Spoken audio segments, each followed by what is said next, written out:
The story does start about 150 years ago when Sir Joseph Bazalgette put in the sewer network that's been the backbone of the network in London for all those times. And it's an amazing network. It's in amazing condition.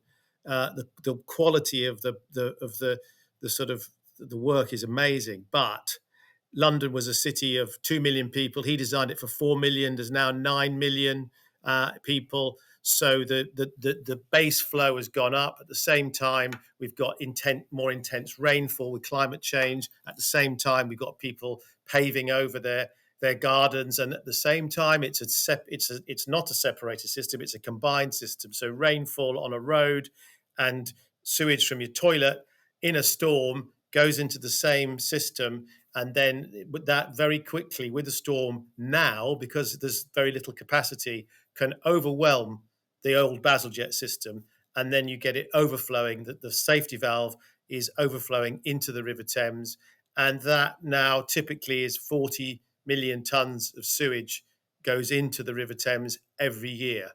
And just as a visual for that, because I think this is quite a good one, if you were sitting by the pitch side at Wembley, looking up at the bowl of Wembley Stadium around you, that's about 1 million cubic meters, so 1 million tons of water or sewage like that. So it's 40 lots of Wembley Stadium going into our river every year before the improvements that Tideway Tunnel is part of happened. And so will it also improve the general irrigation of London? You spoke about the intense rainfall there and what people have seen in the sort of last year or so when we've had about 3 or 4 different events like that, people with buckets outside their flats in central London.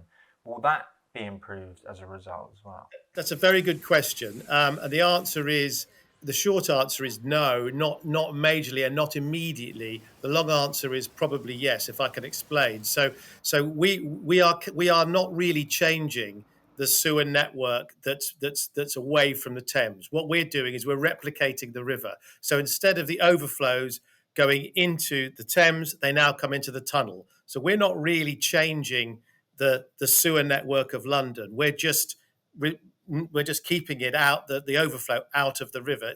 It's a combined sewer overflow solution, but it does, because the flows go into the tunnel quicker than they go into the river. Around some of the major pumping stations, the flows come into the tunnel quicker than they would have gone into the river. So it does improve the operation around those pumping stations a little bit. What we're looking at with Thames Water is how we can use the tunnel's extra capacity, because it won't be full every day on the basis of that. So there is potentially extra capacity.